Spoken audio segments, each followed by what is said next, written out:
Hey everyone, this is Tomas Shannon. I'm a session drummer and producer. Today I wanted to talk about something that I've noticed when talking with people that I work with, which is that a lot of people don't know how the process goes when they get me to play on their tracks.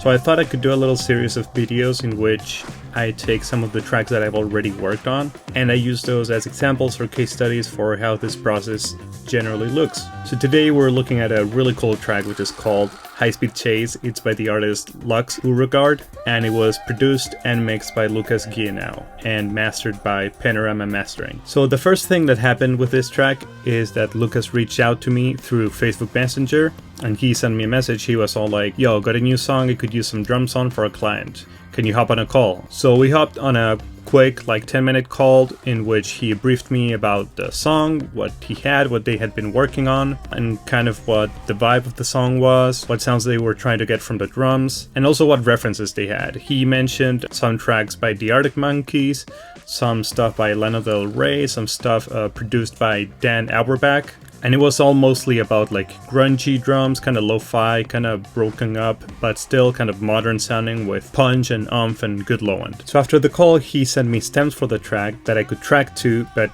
that was also the first time I was listening to the track. So I threw the tracks in Logic, listened to them, and this is kind of what the track sounded like at that point.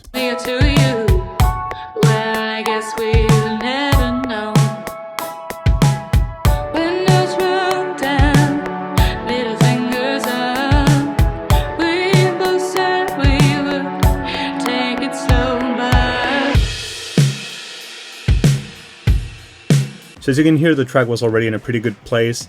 The drum part was already pretty fleshed out overall. The sound was kind of there, so it was really easy to understand what they were going for. So at this point, after our conversation and after listening to the track, I was ready to just do my thing and start recording. So the first thing I did was I changed all my drumming setups so as to fit the sound that we were going for. Microphones, tuning, all that kind of stuff. And if you guys want, I can talk more about that in future videos. So what I did then is I did 2 quick rough passes with 2 different drum sounds because I was kind of hearing 2 possibilities for what the drums could sound like, and I wanted to see what Lucas thought of them. So one of them was kind of fatter, thuddier snare sound, and the other one was a thinner but more ringy snare sound, and this is what they sounded like. So this is the first one.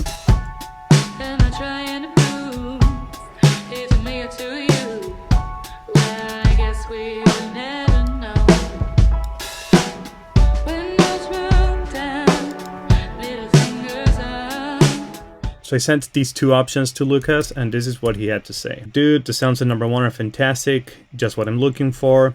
And at that point, he also gave me some notes on the track, and he asked me to play with a little bit less swaying, more of a straight groove. So this part of the process was cool, because I was able to show him what I had in mind, and he was able to give me some feedback on that. So once we made sure we really were on the same page, then at that point, it was all about just me sitting down at the drums and recording everything that I needed to have for the track. So I sat down, played a bunch of takes, and then I also played a bunch of percussion stuff, which we can see here. I did some hi-hat overdubs, rims, shaker, swells, cymbal swells, 2 tambourines, also tambourine hits, a triangle track, and also some one-shots. And after recording everything, I went through all of my performances, created 2 comps out of the best of those, and then I bounced everything in one folder that I sent to Lucas. So this had all the multi-track drums from comp A, comp B, also stereo bounces from each one of these comps, because that just makes it easier for the producer to kind of compare them. Instead of having 12 or 13 files for each comp, they're just dealing with 2 files, which is way easier. Then I also sent one-shots from the kit that I used for the track, and I threw all the percussion stuff into another folder. So then I sent everything to Lucas just to see how he felt about it. And once he listened to it, he was all like, I'm pretty thrilled with how things are sounding. He was really happy with all the mics that I sent, and he was basically all good to go with it. So at that point, my involvement in the track was pretty much done. And like I said, Lucas loved the drums. He then did his magic on it. He worked on the track with Lux and they finished it, and the track came out sounding great. So now we can compare how the drums evolved from the demo version to the kind of work in progress version that I sent, to then a stereo bounce of one of the comps that I sent, to then the final track.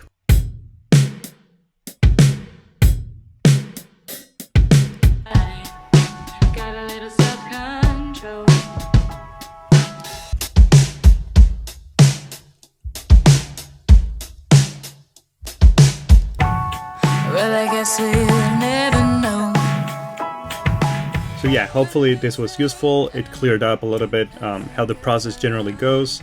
And if you have any other questions about the general process or some more nerdy stuff about, you know, what kind of cymbals or drums or microphones I use to record this, you can just let me know. So yeah, just thanks for watching. If you want to see more videos like this, just, you know, hit like, subscribe, all that good stuff, and I'll see you guys in the next one. Cheers.